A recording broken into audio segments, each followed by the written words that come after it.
Good evening and welcome to this meeting of the Overview and Scrutiny Committee, meeting on Tuesday the 24th of September. My name is Councillor Simon Morgan and I am the Chairperson of this committee. Members, we are streaming this meeting live as well as recording, and by being present in the meeting, you are giving your consent to being recorded. During each item, please put your hand up to indicate if you wish to speak. I will then invite you at the appropriate time. Could I ask members to avoid approaching the top table, as this could create interference with the cameras and the live stream. Please note that the YouTube live stream sound recording is dependent on the correct use of the microphones. Therefore, can I ask that when invited to speak, you remember to turn on your microphone and turn it off when finished. Please reference a page or paragraph number when referring to the agenda papers and keep your contributions as clear and concise as possible. So, moving on to agenda item 2, apologies for absence. May I have the apologies for absence, please, Committee Clerk? Good evening, Chair, thank you. We have apologies for absence from Councillors Bell and Heybridge. Thank you, Chair. However, with regards to Councillor Hayward, we have the esteemed privilege of her being substituted by Councillor Fluker, who is currently, I think, on a meeting of the Harbour Board and hopes to be here in about half an hour, I believe. But you were able to step in for him. Good. Okay, right, moving on to item 3. I recommend the minutes of the meeting held on the 24th of April, which can be found on pages 5 and 6, are approved as a true and accurate record. Do I have a seconder? Councillor Spenceley, thank you very much. Good. Okay, next is declarations of interest. To disclose the existence and nature of any disclosable pecuniary interests, other registrable interests and non-registrable interests relating to items of business on the agenda, having regard to paragraph 9 and appendix B of the Code of Conduct for members. Members are reminded that they are also required to disclose any such interests as soon as they become aware, should the need arise through the meeting. Are there any declarations of interest? Right, excuse me. Next item, public participation. We have in fact received an application for public participation, which unfortunately it was out of time, but however, we are going to deal with that slightly later. That will come forward. So the next item I wish to move to is agenda item 6, to appoint member representatives to support the work on the process improvement framework, and that is to represent members on the committee on outside bodies, and the report on that is on agenda item 7. So the recommendation that the committee appoints a representative to the body detailed below for the municipal year to May 2025, that outside body being Essex County Council Health Overview Policy and Scrutiny Committee. One member of the Overview and Scrutiny Committee to be appointed. Do we have anybody? Yes, Councillor Thompson. I propose Councillor Spenceley, assuming she's willing to do it. I second that. Yes. So Councillor Spenceley will be duly appointed. Thank you very much indeed. Sorry about that. You tried, but it wasn't going to happen. Right. Sorry, excuse me, Chair. Yep. We have seemed to have gone past item 6 to appoint 2 member representatives to support the work on the process improvement framework. There's actually a report of that for that, but there isn't anything here. That's probably why I didn't say anything about it. So who's going to lead us through that then? I can. Please. So this This is the appointment of 2 representatives from the committee that support our improvement work that we do. In the last year, it was yourself and Councillor Stevens that were appointed. Yeah. And it just seeks for committee appointment for this year. Councillor Stevens, you happy to continue doing that? Therefore, I propose that myself and Councillor Stevens continue that. Is that approved? Agreed. Thank you very much. Good. Now, we were going to go on to the motor scrutiny request for the corporate project report land at Heybridge, but as that was Councillor Fluker's referral, and obviously he's not here, I propose to move on to, where are we? Agenda item 9, being the member scrutiny item request, the planning appeal at Woodham Mortimer, which can be found on pages 15 to 20. Who is going to take us through that? Well, I can briefly, Chairman. Thank you. Yes, well, this is the report of the working group, so clearly yourself and other members of the committee who sit on the working group can speak to this, but the report summarises the receipt of this scrutiny item request and the work that has been done by the working group and its conclusion. And in the light of the information received in response to the questions raised, you will see that the working group has concluded that the officer responses to the questions raised and further information sought is sufficient for the working group's consideration to date, and the council's position in the light of that can be better explained to the public and hopefully allay some of the concerns expressed by local residents. In addition to the matters raised and considered by the working group, at its last meeting the working group did ask for some additional response comments in relation to public nuisance, obviously an environmental health consideration, and these are set out in Appendix B. Yes, thank you. Mr. Johnson, are you able to speak on this one? I see you're there. Are you available? Good afternoon, Chair. I wasn't quite sure of what my role would be at this meeting. I've attended because of the nature of the item. I'm not able to speak in great detail, but I can give some comments should any questions be raised to the best of my ability at this stage.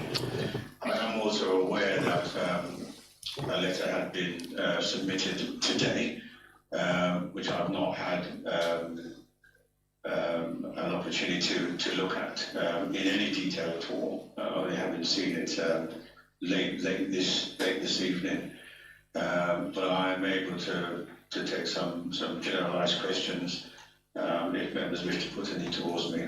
Thank you, Chair. Well, my view on this is, particularly in the light of the letter from Mr. Ford, who was the individual who had requested a public participation, is that a number of serious issues are raised within that letter, which I don't think, well, in fact, no, it's not, I don't think, have not, need to be, I think, more properly addressed in the report that is before us now. And so therefore, I'm recommending to the members that what we do is we refer this matter back along with the letter from Mr. Ford back to the working group for further consideration, and a report prepared based upon the points raised in Mr. Ford's letter can then be made and then can be brought back to the committee for further consideration in forthcoming. Do I have a seconder for that? Councillor Thompson. Is that agreed? Yes. Thank you. Right. So, are we happy with that You got that, Yeah. Sean? Yeah, Chair, thank you. Right, good stuff. Still no sign of Councillor Fluker. It's a bit like waiting for Godot, isn't it? Right. In which case, let's move on to agenda item 10, which is the non-provision of improved facilities for the sensory garden at Promenade Park. Ms Green, are you going to talk to us about this? I can remember, unless Mr Jennings would like to introduce the report, good point. and I can cover Mr Jennings? Well, again, briefly, Chairman, this is a report of the working group and its consideration of this scrutiny item request from Councillor Spenceley. And in this case, information has been received by the working group in response to the scrutiny request. And in addition, you will see Appendix B, there has been a slight update to emphasise what the current budgetary position is in relation to this project. But here again, the report summarises what the working group has done, what is looked at in response to the scrutiny request, but its conclusion is not so much in the form of a recommendation to your committee tonight, but on the basis of what the working group felt at its last consideration was a level of assurance provided by officers, in particular the detail of the project management processes now in place to deal with significant projects of this nature. The request being reported back to the committee in terms of work for a decision as to whether that is sufficient, whether the committee is so reassured, or whether it needs to be included in the work plan for further scrutiny, and if so, to define what that should be. Thank you. Is there anything you wanted to add to that, Mr Green? Thank you, Chairman. I don't know if it would help to give a little bit of sort of an overview of the situation and where we are now. I think it would, yes. Thank you, Chairman. So the original project came forward around 2017. At that time, there was a budget set for this project, and that was something was in the capital project list. There were various issues, including COVID, resource pressures, a significant staff turnover in the team, and that resulted in that project actually not moving forward. During that time, we didn't have organisationally a robust project management process, and therefore this project was reliant on a transfer of information between officers, and there wasn't that corporate governance overseeing the delivery of the project. That, I think, is a key theme that we have identified as part of this review, and there has been some presentations to members to explain how we now have that new project management process in place to ensure that particularly large projects like this go through a very rigid project management process that will ensure oversight and delivery, and a good reporting process that involves senior officers, which would identify any delays in those projects.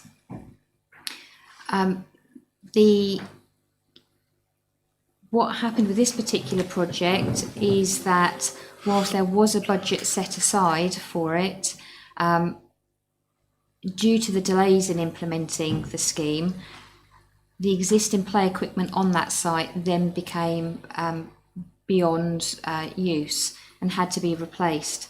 So the original project, which was to deliver a sort of a wider garden, we had to use the funding to replace the equipment that was, as I say, beyond use, and therefore the scheme wasn't able to be delivered as it was originally set out and was originally consulted on.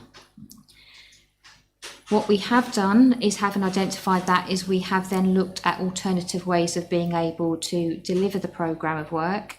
And I am pleased to say that we have identified it's £93,000 that has been identified as capital to deliver a project. Because time has moved on, we will not be able to deliver the original project. The project originally, as I said, was pulled together in 2017, and at that time there was £100,000 for the whole project. We have got a similar amount, but obviously the cost of delivery has significantly increased since then. So what the plan is having identified the funds for within this year, that will be used to deliver a capital project next year. But what we will need to do is we will need to reconsult on that project, because two things have changed. One is that the available capital would not have delivered that original scheme, but more importantly that we've had to replace the equipment in that area. We're very, very keen to try and to deliver the original aspiration, and so what we intend to do as part of this new project, which will be through our project management office and will have very high levels of scrutiny, is to deliver a new project. And we will need to reconsult with the public, because what was originally consulted on is not deliverable. So we need to relook at what we can deliver and to start that consultation process. And that project will be taken forward, and the aim is to deliver that within the next financial year. In terms of the delivery, as I said, I think the time this went to the Overview Scrutiny Working Group, we hadn't established that source of funding. So the update to members is confirming that funding source has been confirmed, and that is now in our capital list, and will be going forward as a capital programme for next year. I believe the working group have also had a presentation in terms of our current project management office process from Mrs Hughes, which hopefully will again give members that reassurance that we have now got a robust process in place to manage these projects going forward and avoid a similar situation occurring again. Thank you, Chairman. You. Members, anything? Yes, Councillor Spencer. Thank you, Chair.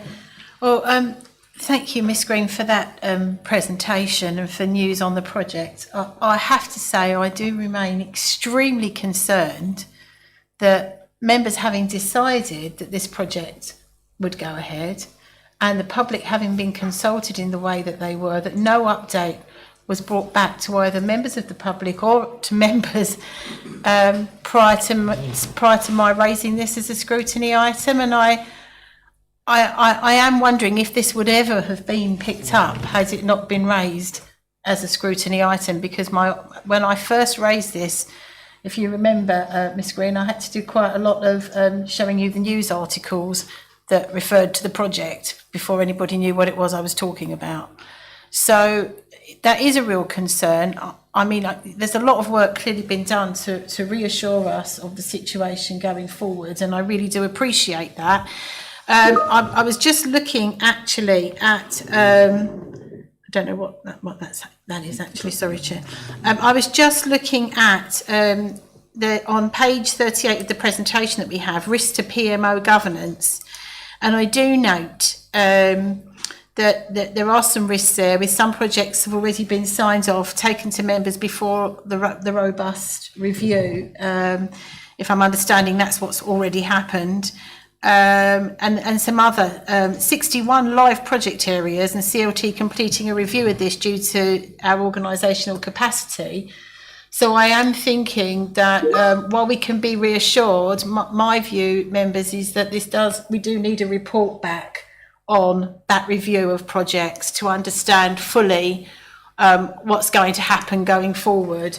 And I'd like to see, some sort of list of the projects and where we are with them. I think that it would be remiss of us not to have that assurance for any other projects, being that this issue has been raised. But so that's my proposal, that we are reassured, but that we have an update to the working group on that. That would be my proposal, but I'll wait till other members think before we move forward with that. Anybody else wish to? Yes, Councillor Thompson. Thank you, Chairman. On page 22, under the conclusion, the council needs to ensure meaningful communication with the public takes place.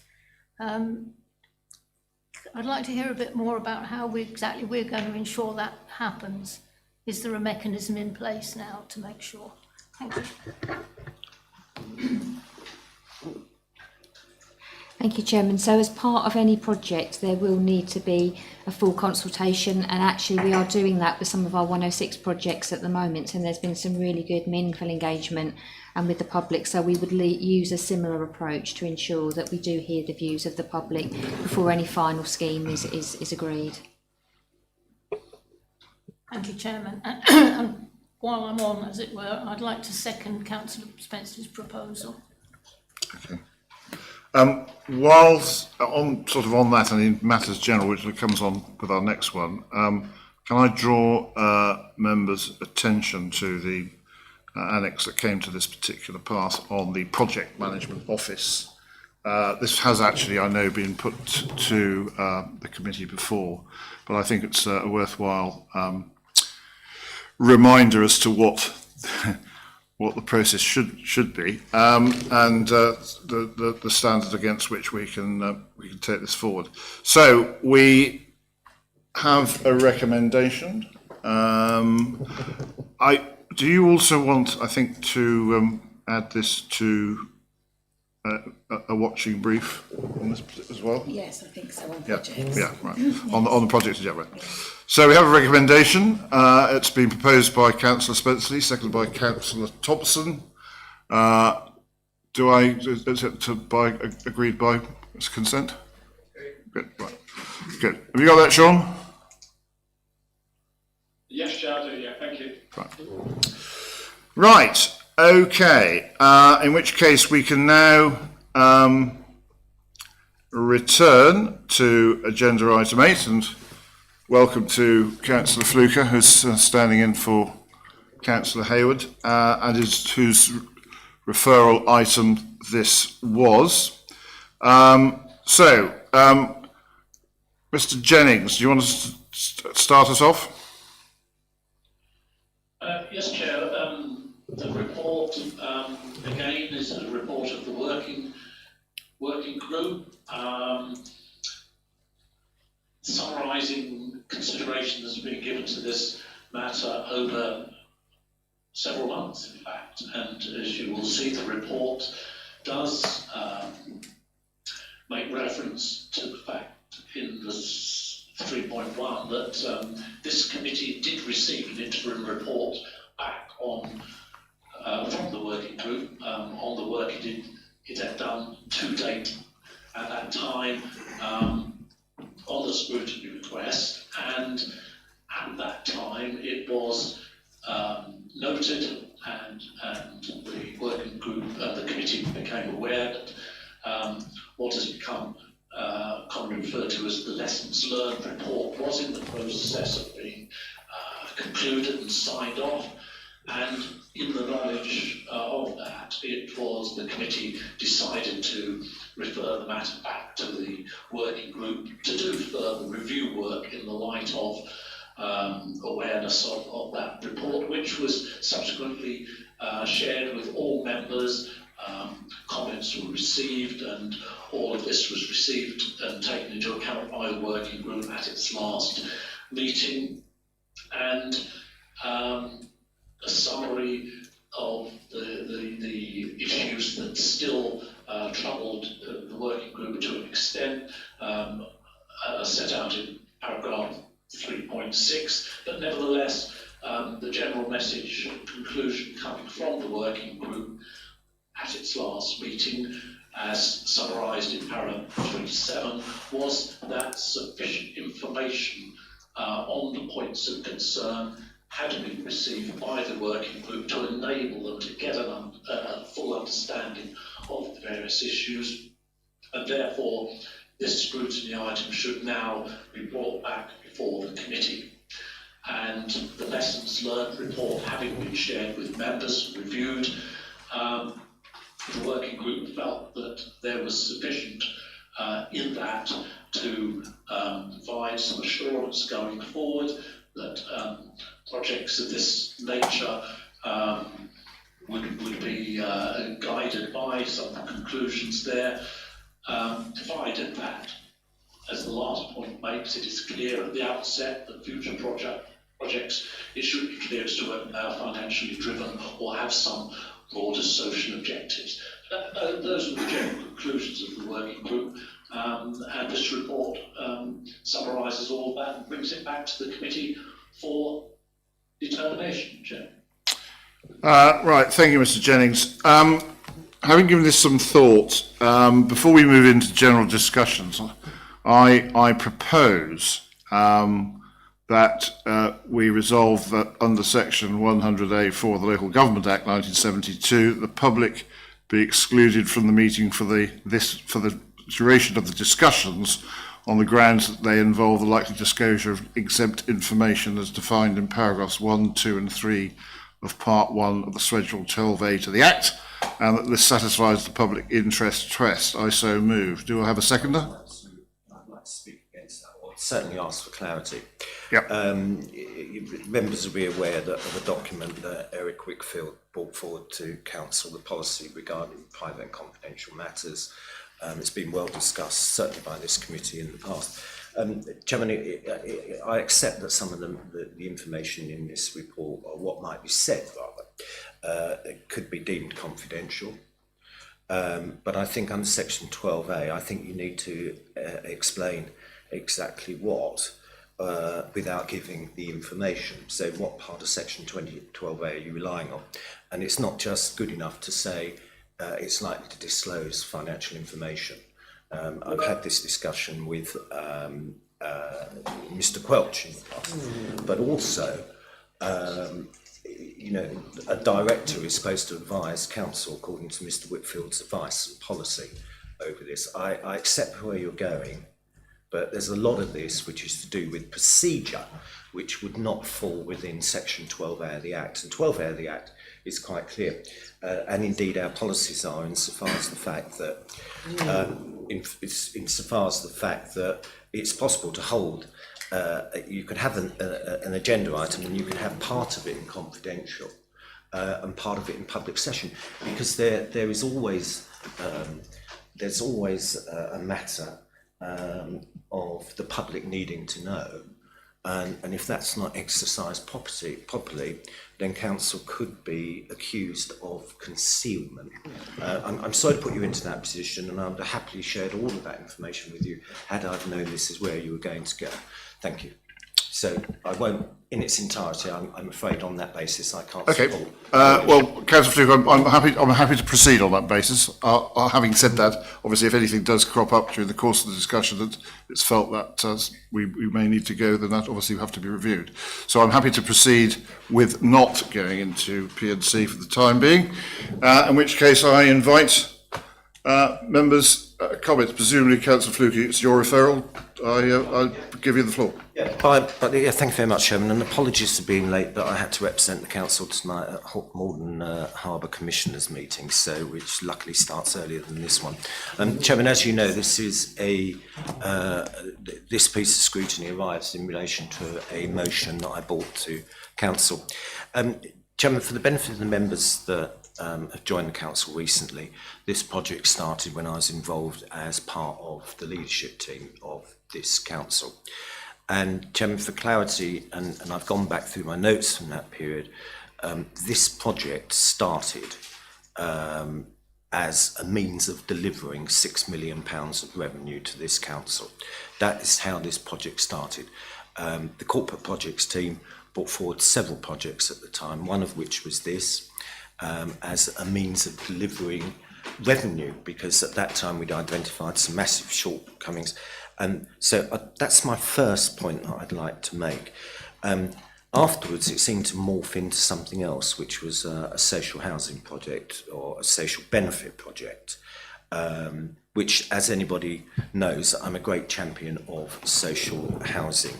And that happened afterwards, but this was, the principle of this was all about, it's not a word that I would use, but it was used a lot during this process, and that was flipping the land sale and making £6 million profit. This is what was sold to council. Now, Chairman, as the leader of this council, I found myself in a slightly invidious position whereby there wasn't a huge amount of support from this from day one. And officers will remember that on 2 occasions, a report came to council, and on both occasions, the vote to proceed was carried by 1. And members were continuously saying that basically, Chairman, it was too good to be true. And, you know, there were certain aspects of this project that were kept from members, particularly with regards who the owner of the land was, which I believe now is in the public domain. So, Chairman, we went through that process and I had to bring the council along with my own recommendation to council to proceed, which was based on the information of officers that this project could be flipped for £6 million. So, Chairman, we then progressed through the process, and then it became known who the vendor of the land was, or the owner of the land was. And, Chairman, my feeling from what was said at the time was that he was adjudged as being not the most philanthropic, which then sent out alarm bells to members. And then we got to this stage again where we went off to council, and again by 1 vote it was agreed to proceed. At that time, Chairman, I was becoming increasingly concerned about the timeline, the costs involved, which had now escalated to 6 figures. And I wrote to CLT, this was after I stood down as leader, I wrote to CLT saying I'm very, very concerned about this project. I don't believe it has the support of members anymore, and it should be stopped, and that a report should come before council before the end of the last administration. That request was not agreed, and it was agreed to carry it over to the new administration, which then takes us, I believe, to somewhere like the 30th of November, if my memory is right. And it was on that occasion, following a proposal from Councillor Stevens, that it was unanimously agreed not to proceed with the project, because at that time the £6 million flip had gone through a £3 million flip, and then it had gone down to a deficit. Questions were asked then about what had happened, and there was a conjectural discussion about planning policy versus what we were trying to do on the site. That seemed to be something of a newer argument that certainly didn't come up at the beginning. And there was some suggestion made by officers that because apparently the property market had collapsed, the land value had collapsed. So I'd been involved in the business that I am, I didn't actually buy into that. So, Chairman, that's where we were. But I think it's important that at the meeting before the 30th of November, we were still being told that there was a huge amount of profit to be taken out of this project. And I feel, you know, the leader's role, really, put policy to one side, the leader's role is to basically accept what officers are reporting. And that's why I took this through the process and fought jolly hard. Councillor Thompson will remember when this went to council, and you know, it was a free vote, it wasn't a political decision, it was a free vote, and we had to fight jolly hard to get it through. But when I read the working group minutes, I think it was, if my notes are correct, the 20th of June, the officers seemed to add a huge amount of weight to the fact that the members were with them all the way on this project. To me, with such critical votes being carried by 1 vote, that's certainly how I remembered it, and that should have alerted, I think, officers to the fact at that time that this project was likely to not carry on. I don't understand the thinking about not dealing with this project once and for all before the end of the administration. I don't understand that. It should have been dealt with at that time, and I believe if it had been, it would have been stopped, which would have saved further money. Whether, I can't say why officers chose not to do that. I'll leave that up to members. But, Chairman, I think, this project tested my ongoing personal relationships with some members on this council who vehemently voted against it. And the record shows this quite clearly. And for example, I shall mention former councillors Dewick and Helm, who were very, very much against it on the basis that it was all too good to be true. And the only way I could counter that was to say, no, we've got the officers saying that this project is going to deliver this money. It's very, very easy to look back and say, why wasn't this done? But I can remember asking the question reasonably early on in this, whether or not Homes England had been consulted. And I was informed at that stage that everything stacked up. Now, for those of you that might not be aware of Homes England is... Actually, Councillor Flicker, we did actually discuss Homes England in the course of the working group discussion. Yeah, thank you. But sorry, I didn't. I'm sorry. That's not. I just wondered if you could perhaps move on to sort of posing Well, what I it is. certainly won't leave Homes England, Chairman, with the greatest respect, because I don't see it mentioned in the working group notes that I've read. I may be wrong. I've just scanned them again. I didn't see Homes England mentioned in there, but I feel as though if we had spoken to them early on, I think they would have guided us. And I think that the algorithm concerning, and again, this was discussed. This was discussed by members during the course of this, and we are, Chairman, always at a slight disadvantage with these matters. I've always been a great advocate of when council goes into private and confidential, a recording is still maintained, because a lot of the information that I've referred to, there is no hard record of it. But one of the things that did come up, and it was mentioned by several people, and I think for those of you that sit on the Planning Policy Working Group, Mr. Milson summed it up very, very well at the meeting before last. And that's how the ratios work on land values when you're introducing affordable housing. It changes everything. Land values change dramatically. There's a very simple formula that all of the house builders work on when they value land. And clearly in this instance, it hadn't been followed. So, Chairman, if I didn't do it before, then I would like to take this opportunity to apologise to Council for inadvertently misleading members. Thank you, Chairman. Is there any particular query or question or statement you would particularly like invite from officers on that, or? My comments have been recorded for prosperity, and that puts me in my comfort zone. I'm sure it does. And this, to me, I've mentioned the figure in vote. The figure that we expended on this has been mentioned in public session. And Chairman, it was considered by the monitoring officer to be a minor breach of the code, a minor breach of the code of conduct, that I chose to tell members of the public, taxpayers, how much we'd spent on this project. And it was quite frightening. It's in the report. It's a huge amount of money. And I'm very sorry for that. Thank you, Chairman. Thank you. I would actually want to put my own question forward. Really, it goes to the Appendix A, Clause 1.1.1, the first line. In 2020, the Council was offered the opportunity to purchase a piece of land for the sole purpose of building affordable housing for the district's residents.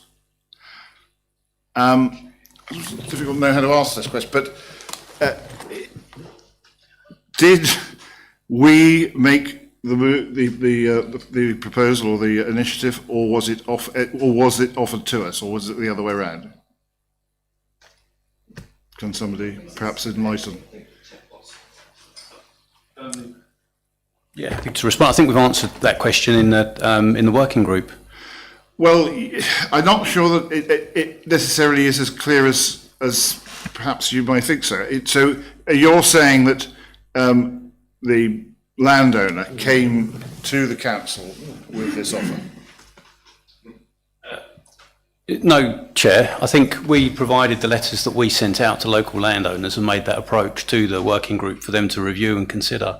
Well, all right, okay, well, that's fine. In which case, that line in 2020, the council was offered the opportunity, is possibly, I mean, I'm not saying by any stretch of the imagination it's meant to be, but it's a slightly misleading statement. I may respond on that. Well, this is the report of the working group, and the working group had the opportunity to identify and ask any questions and present this report. So if you felt it was factually inaccurate, it should have been picked up at that stage before it's brought back to the committee. Ms Lucas, I'm not suggesting it's inaccurate necessarily. I'm just saying it doesn't.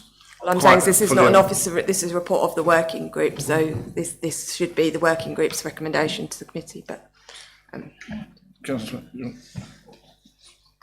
Okay, thank you, Chair. Okay, so I fully take on board Ms Lucas's point. I myself did raise in the working group, and I'm sure the other members of the working group will remember, that I was deeply concerned by the fact that we were told all along, from when I became a member in April 2022, that we had been approached by the landowner, and that therefore this was why this opportunity was taken forward. And actually, we know now from the work of the working group that that isn't really what happened. There isn't a nice way to put that. That's not a completely accurate reflection of what happened. An officer did approach the landowner. We know that for sure. I don't know, because I wasn't here and I wasn't party to it in 2020, what the process was around where that decision was made to do that. And at the time, from that letter, it looks like it was totally for the affordable housing from the letter that I've seen. But I'm hearing from somebody who was the leader at the time that it was actually for a commercial project. And I know that later that's caused us some problems. I think, you know, we have to move on from this. But my observation is that we do need to be very careful, I think, around, dare I say it, the governance of projects, how they emerge. And it's not to put officers off of bringing projects forward or to try to be overtly critical, but I think we need to be very clear, and I know we've had the lessons learned report, but we do need to be very clear from the outset what projects are about and how we start upon them. And what disturbs me a little bit, and I understand it's a report of the working group, but I do think that probably we need to think carefully about, I suppose you could say it was offered an opportunity, the council, but it was offered the opportunity after approaching. And I think that my concern is whatever we put in this report, when I was here in 2022, for many, many, many months, that wasn't what I was told. And everybody knows it's, you know, that I was opposed to the project from the start because of location and concerns that I have over that location. But the point is, I think it didn't have members' eyes on it from the start, and I don't think that helped in the way that things move forward. So that's all I want to say, but that's my contribution to it. Thank you. Councillor Stevens. Thank you, Chair. Yes, we want to document that correctly, but at the end of the day, anyone can come up with an idea. It might turn out to be a good idea and not such a good idea. You don't know, and we shouldn't be saying to people, don't come up with an idea. It might be a bad idea. So, fine, somebody's come up with an idea. It's what you do with it. So that idea then needs some subsequent investigation. Now, at the last time I met with the working group, I offered to clarify the precise questions that I would like to see in this report when it finally came through. I'd like to see this asked with that answered. I offered to do that, but nobody came forward and asked me to come and discuss that with them, so my offer wasn't taken up. I wanted to see of this report the spend at each milestone, at each gateway. I wanted to see something saying, by this point, we'd spent this much, and we knew that to get to the next gateway, we would need to spend that much, and this was agreed by Committee X, or oh, it wasn't agreed. And I can't see that. I just can't see that clarity here. So I'm still quite confused, even after all this time of looking at this. I'm just confused as how did we get ourselves into this situation? And I don't feel the report shows that to me. Thank you. So, anything, Ms Lucas? Thank you. So my understanding was that obviously the want of this committee was to have a report that was able to be reported in the public domain without going to private and confidential. As Councillor Fluke has already alluded to, there was a more detailed report that went to Council in November of last year, which set out in detail all of the financial spend on the project up to that point in time and all of the milestones associated with that. I think, as my colleague Steve has already said, at each juncture that a decision was made to spend any money on this project, that was done with the authorisation of the relevant committee or council. So at every stage of the project, the relevant authorisation to spend any money associated with the project was sought and given by members, and whether that was with the approval with a majority of 1 or 10, it doesn't really make any difference. This is a democratic chamber, and the will of the chamber is what has driven the project. So I think the detail is there. Obviously, it's not within this report because, as we have alluded to, the confidential nature of some of the financial figures. But that report has been presented to all members at Council in November, and subsequently the working group has again had access and debate over all of that level of information, which has informed this report. The reason it's not within this report is so that we could have the debate in public. Councillor Fluker. And look, I agree with the 151 officer. I think certainly during my time we had some pretty robust reporting around the movement of funds in relation to this project, because there was a huge amount of money being expended. But and I agree that the will of the chamber is the resolve of the chamber, but members, I beg your pardon, officers should be minded to the fact that when decisions are made by this chamber and they're carried on one vote and it's an ongoing piece of work, then that should really fire up some warning signals, either to make the information more robust or evidence it more, because you need to change that number. But Chairman, I'm enormously concerned. I remember for a few years I sat in your seat on this committee, and it was during that time we won a national award for scrutiny. There we go. I expect you all to shout out bingo then. I think, Chairman, I was waiting for that. We were waiting for it. But it's this really important. This committee is incredibly, important, and I actually, it's a while since I've studied your documents that closely, but I like the way that the documents are set out now. I like the way that the committee's running. But this is the Overview and Scrutiny Committee, and it's here to scrutinise, decisions. And what I don't understand is, Chairman, in your role as Chairman, and I think the Vice Chairman alluded to it as well, you've asked a direct question of the officers. Did Mr. Watson approach us, or did we approach Mr. Watson? Now, I think we know the answer to that question, but if, as has been suggested, the council approached Mr. Watson, then why did we approach Mr. Watson? What made us approach Mr. Watson if Mr. Watson hadn't approached us? And why didn't we approach anybody else to see if there were any other alternative schemes out there? I don't believe, and I've checked, I don't believe there were any call for sites, because if there had been, I know that there was a scheme in Burnham, which was Burnham on Crouch, Southminster Borders, which is in a sustainable location, which may well have come forward. There was no call for sites, so I think this committee, and I think both of you, have every right to answer that question, and it should be answered now, not in a report that's going to follow. I think it's critical to understand what started this project. If that makes, and I genuinely don't understand why the officers can't answer it. Well, I think they probably consider they have, but I'll ask them to go back to it again. I think we have answered that question at the working group, and the answer was that more than one approach was made to more than one landowner. So it wasn't just to one landowner, and there was one that came back and said they were potentially interested. At which point, the decision was brought back to the committee to ask whether they wanted to proceed with that, and they agreed that they wanted to. So I think that's hopefully a straightforward answer to a straightforward question. Councillor Spencer. So I think from my perspective and listening to what Councillor Stevens said, I think what I was trying to allude to with moving forward is there is a real lack of clarity about what the purpose of this was when it started.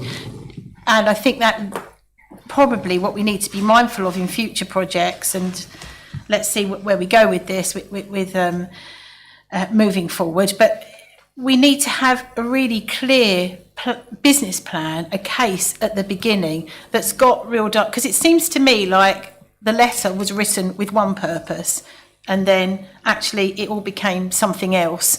There seemed to be a lot of moving forward and discovering where we were going as we were going.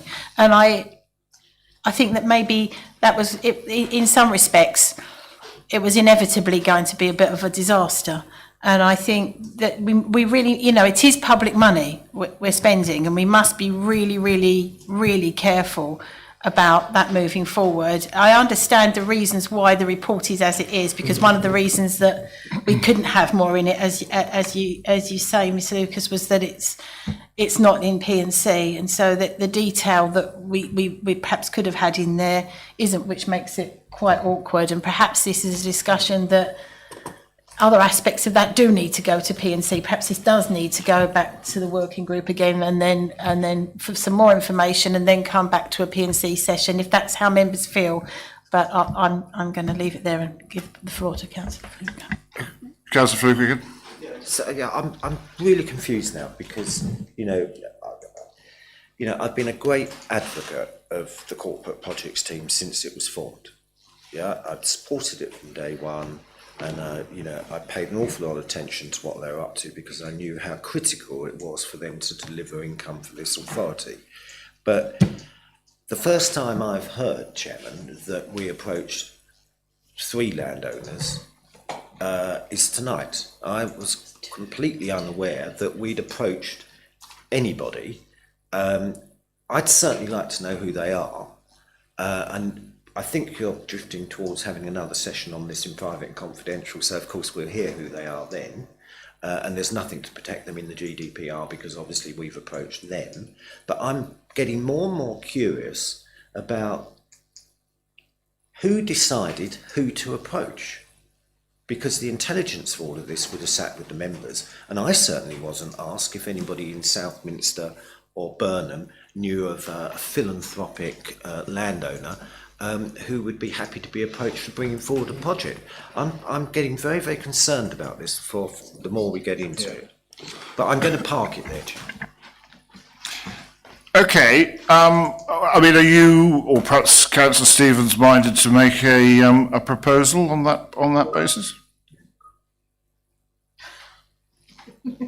Thank you, Chair.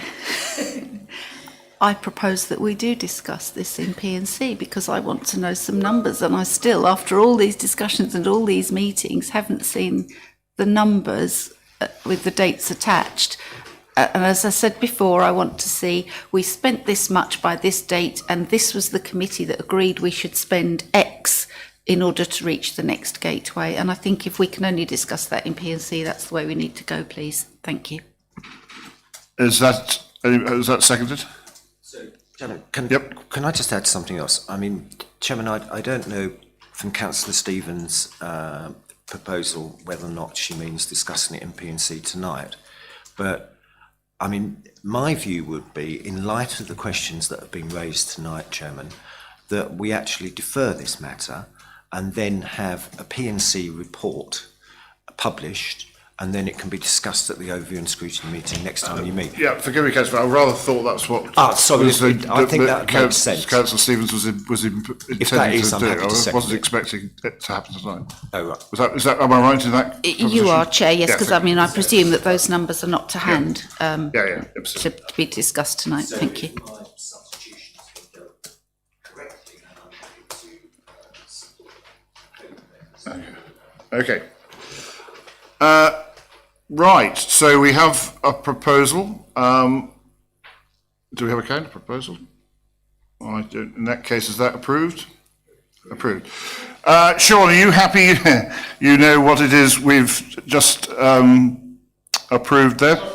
Sorry, Chair, so is that to defer the item? Yeah, to the working group. Further information? For further, on P&C, yeah, I mean, I know that some people may think they've already done that, but clearly there is some mists of obfuscation which need to be cleared, and I think the right way to do that is to take it back to the working group and get this thrashed out once and for all.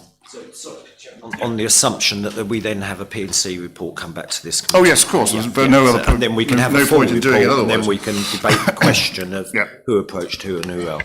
So you're happy with that, Sean? Yeah. Thank you. Right, in which case, where are we? What are we doing? Second? Thank you. I'm obliged. What would I do without you? So we move on to agenda item 11. Oh, sorry, just before we do that, can I again just remind readers of the project management office annex, which I think is again very useful for that particular item.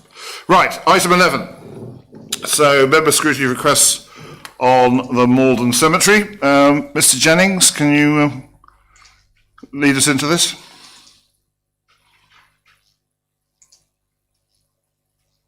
Mr. Jennings? Yes, Chair. All right. Again, another member scrutiny request raised by Councillor Stamp. The pro forma of base request is attached as Appendix A, and Appendix B is the officer response briefing paper, which was received by the working group, and that is brought forward to the committee to consider in relation to the change in contractual arrangements for the cemetery maintenance. So the working group received a presentation and apart from wishing to emphasise certain responsibilities that still do remain with individuals to maintain graves or grave space where they hold exclusive right in burial or the representative successors, etc. The working group felt that the initial officer response was sufficient and content for this matter to be referred to the committee for a decision as to how it wished to deal with this scrutiny request. Simple as that, Chair. Okay, thank you very much. Members, do we have anyone wants to? Councillor Spencer. Thank you, Chair. So I think that we were very reassured that things were progressing with regards to the situation with our cemeteries and Councillor Stamp's request, although at the same time, of course, there were other matters that we know as members came up around the cemeteries team. I was quite excited to hear personally some of the things that were relayed to us with regards to groups being set up with people at the cemetery and including some members to help take matters forward. However, I think, and it's difficult, there's some information there which I can't say, I think it would be a good idea, all things given, that we kept this under a watching brief with the working group for at least a period of around 6 months, just so that we can have some updates on how things are progressing and perhaps be assured that everything is progressing as it should, because I think again, it would be a situation where if we were to just say we're absolutely assured now, and then something were to emerge in the near future that wasn't, it would seem rather remiss of us not to have at least kept an eye on things. So I feel assured as we stand at the moment myself. But I'd like to propose that, despite that reassurance, it would be nice for us to keep a watching brief on it with some reports to committee for at least the next 6 months. I don't know what anybody else thinks. I'll leave it there. Second that? Councillor Neil? Yep. Do you want to step in here, Councillor Neil? Do you want to say something? Yes, please. Yes, Yeah. please, go I ahead. totally agree with Councillor Spence's comments there. It's something that's been ongoing. It's not just Maldon, it's Burnham as well. Burnham Cemetery. I know Councillor Stamp has said to me as well, sent me an email today asking about it, just to make sure that it is maintained and we are keeping an eye on the cemetery. I think it's always a good thing to maintain to a certain level, but we need to still control what happens with the contractor and make sure that they are doing what we've asked them to do and sticking to the contract. And I think that is key for us to be spending money.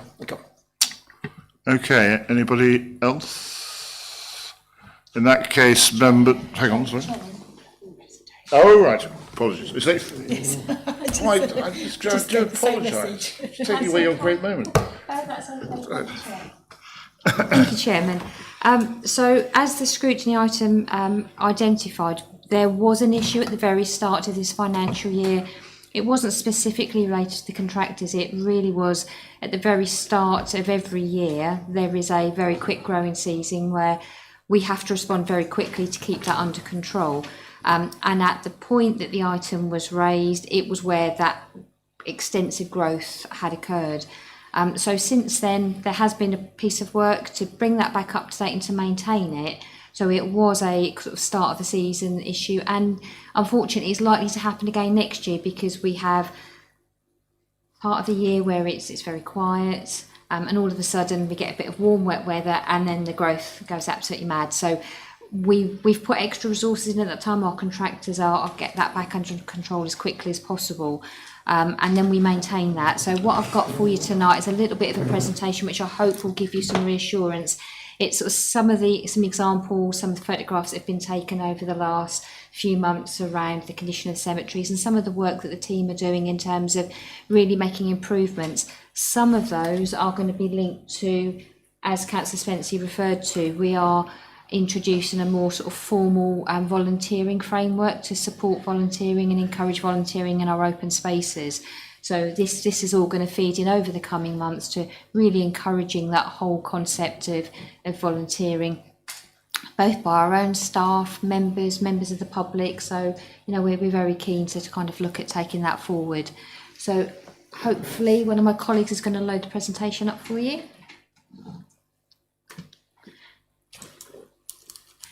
So these are some photographs that were taken earlier in the year, and that's areas where they haven't been particularly maintained.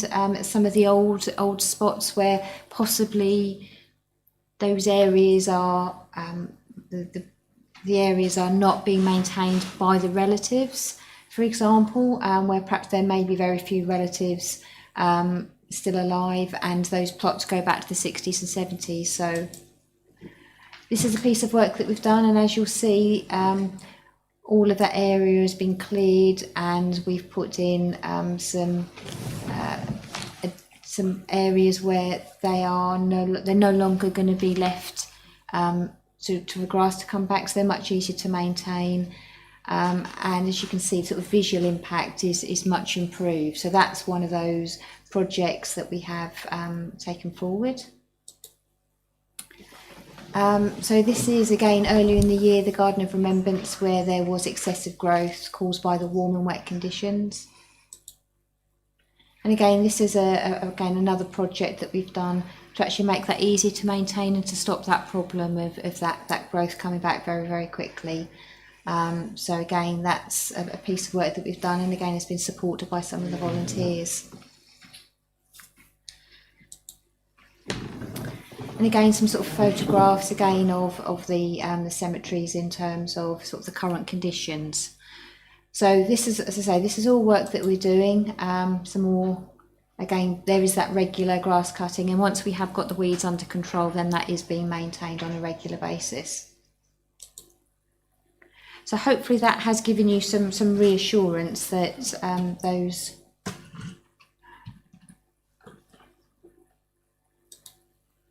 cemeteries are being. Thank you. I wonder if you could, if you're able to close that down for me, that'd be much appreciated. Thank you. So I hope that sort of visually sort of shows members that, that obviously those improvements have been made and continue to be made. Thank you, Ms. Green. Yes, thank you, Chair. Yes, so I go back to, I think that's really encouraging and really quite exciting. But as the improvements are still progressing, and as you know, we have, and there are perhaps some other circumstances now with staff changes, etc. It would be quite nice to have just that reassurance coming back. I think not we want you to waste loads of time with loads of reports, but certainly if we could have some updates over the next 6 months, perhaps a couple of updates, we could sort that out at the working group. So that would be my proposal, that we would keep a little eye on that. And as Burnham's been mentioned as well, and we haven't really looked at Burnham. I think maybe perhaps if we say over the next 6 months and 2 reports back to working group, they don't have to be all singing and dancing like they are for committee, but it would be nice to see something come back. Okay, members. So, yeah, sorry, Councillor Stevens. Can I propose that we actually make that 12 months? I appreciate that half of that will be the winter, but the bit we want to monitor is the growth season in the spring, which would just fall outside of that. Could I also ask a question, please? Because I can't see it in the report. Maybe I dreamt this. I thought I heard that we used to share the cemetery service with another council, and that they just suddenly walked away, and I couldn't see anything in here about that. Can someone refresh my memory on that, please? Thank you. Yes, thank you, Chairman. So the items we're referring to relate to our grounds maintenance, and that contract was awarded and that contract remains in place. We had a separate contract which was being delivered through a service level agreement with another local authority. That service level agreement has come to an end. So we're on our own, basically. We're now reviewing what those alternatives are. Yeah, quite. Indeed. Right. Anyone? Yes, please come back. So sorry, can I come back on that? Yes. Then? So, okay, it's ended, but I don't see anything about that in here. I would like to understand, did that lead to the situation we found ourselves in, as well as the spring growth and all the rest of it? And if it did we, I mean, we say we had a service level agreement with them. Did they fail, or did we fail, or what happened there, please? Thank you, Chairman. No, the service level agreement we had was for grave digging. It wasn't related in any way to the grounds maintenance. That was a completely separate contract. So the issues that were raised were around the maintenance of the actual cemeteries, not the grave digging. The grave digging was a separate contract, and it was delivered through a service level agreement. So that isn't related in any way. They are separate issues. Right, so we have a recommendation.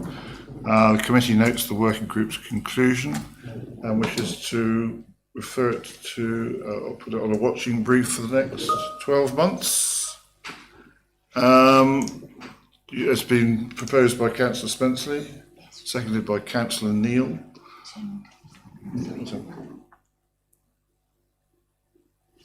All right. You've raised an issue about a previous agenda item, Ms. Green. Is that something you want to do now, or should we, can we take this vote and then you do it later? No, that can be dealt with afterwards. Yeah, okay, can that be approved by confirmation? Agreed? Agreed. Okay. Councillor Green. Sorry, Councillor Ms. Green, sorry. Thank you, members. So this is in relation to a previous item that was on the agenda, and that relates to the item 10 on the agenda relating to the non-provision of improved facilities, the sensory garden. Just a point of clarification, Chairman. Whilst we do have the budget provisioned within this financial year to the delivery of that project, it will be subject to approval by council as part of the capital programme for next year. So I just want to provide that clarification. Thank you for making that clear. Okay, in that case, we can move on to agenda item 12, and the splash park. Mr. Jennings? Yes, Chair.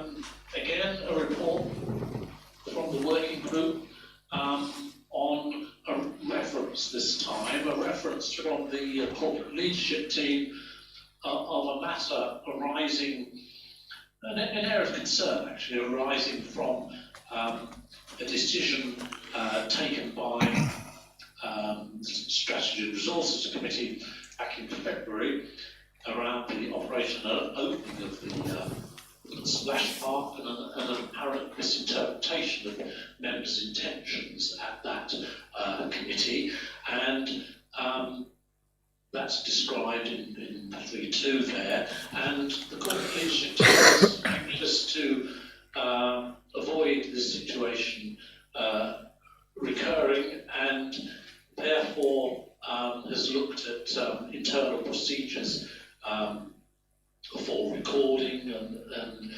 decisions, particularly those taken in private session. And as you will see in 3.4, some reviewers has resulted in ensuring that despite the public streaming system being taken down when a matter goes into private session, recording will continue. I think that was a point raised in earlier discussion tonight, both for future reference purposes and also to help the clerking of the meeting in terms of the minutes and the final decisions. And in the light of those revisions, the working group was largely reassured. The fact that officers were very sensitive to this issue and brought it back to this committee now to decide whether or not it wishes to do anything further, or whether it is reassured, as was the working group. Thank you. Yes, Councillor Spencer. Yes, I was pleased to see this come back so quickly, and the measures that were taken, which will hopefully benefit officers in implementing members' decisions, and also provide clarity in the ways that Mr. Jennings has just described. So certainly my proposal would be that we would be reassured by this matter and bring it to an end that way, that we're reassured, and that we appreciate the work that officers have done to bring forward the recommendations that they have. I'll let other members speak, of course. Yes, right, thank you.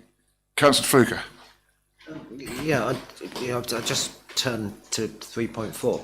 So it may have taken 12 and a half years, but actually 13 and a half years, but I think we've actually got there with this. I mean, I'll leave it to Mr. Jennings whether or not he needs to update policy regarding the recording of P&C session. I mean, generally speaking, there's lots of big decisions are made in P&C by this council, but I'm pleased to see that. But Chairman, look, this slipped through the net and these things happen, but I just wanted to understand from officers what practical things they do when working with committee services to make sure that the decisions of committees are followed up properly. Who's going to tackle that? I can. Good. In terms of the committee minutes that the clerks prepare, those are then signed off by the key officers that are involved in the meeting. So in the first instance, the officers have a chance to input and make sure that their recollection of the meeting is the same as what's recorded in the minutes. And then that's sent across to the chair to also sign off the minutes, and then those are reported back to the committee. So there is a check and balance in place in terms of making sure that the record reflects everybody's understanding of what went on at the committee, and we've highlighted that in the report as well, just to show that that will happen. But also, importantly, with private and confidential, we record a very high level minute, just a high level picture of what was agreed, so the recommendation that was agreed.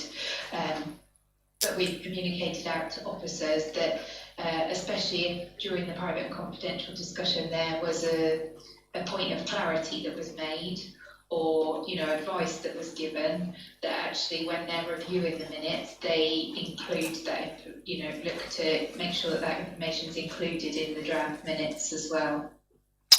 Councillor Fluke, you want to come back?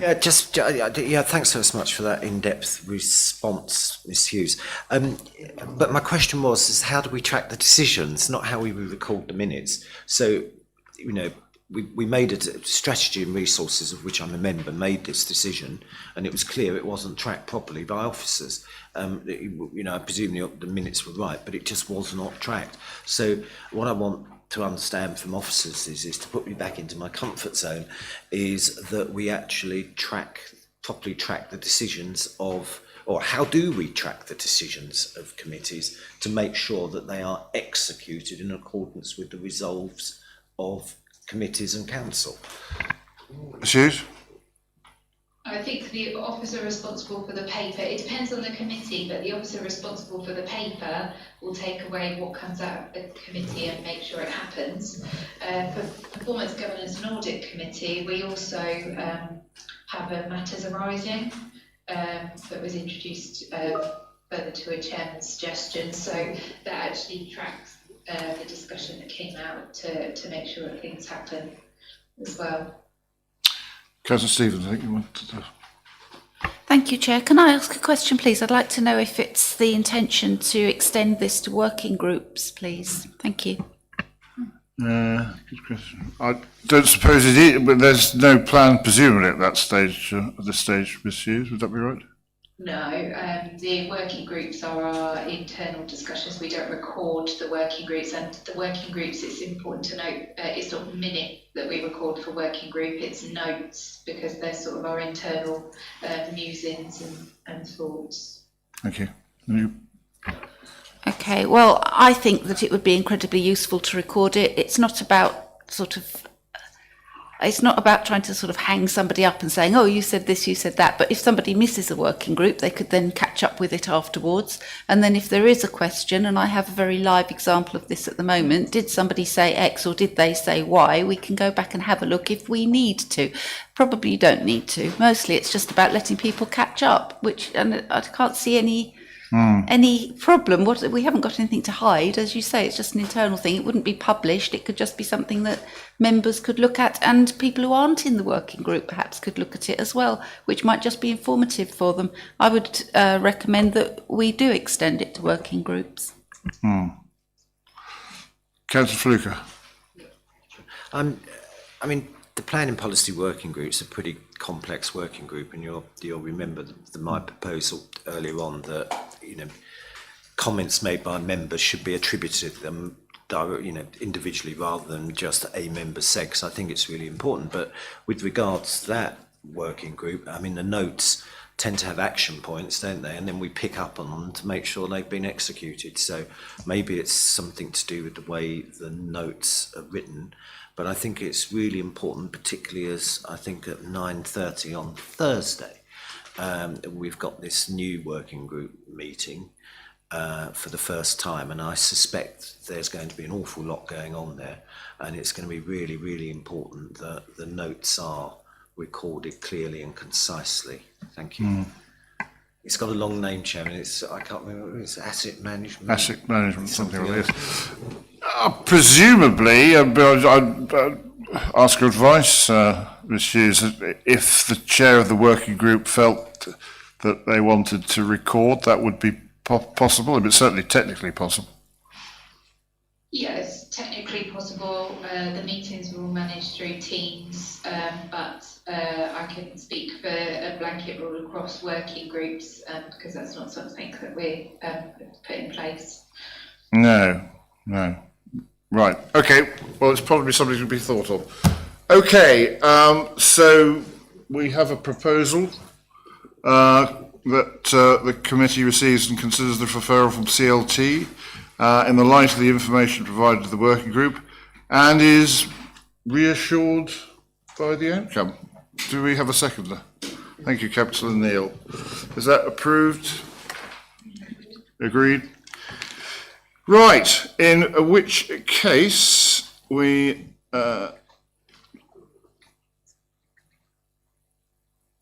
sorry, what's that? All right, well, moving on to when I can get there. Going to skim all the way back to the agenda.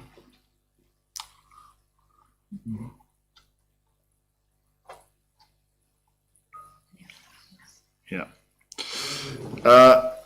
Any other items of business that the chairperson of the committee decides are urgent, and I, you'll be pleased to know, have none, and therefore I declare this meeting closed at 20:50. Thank you, members.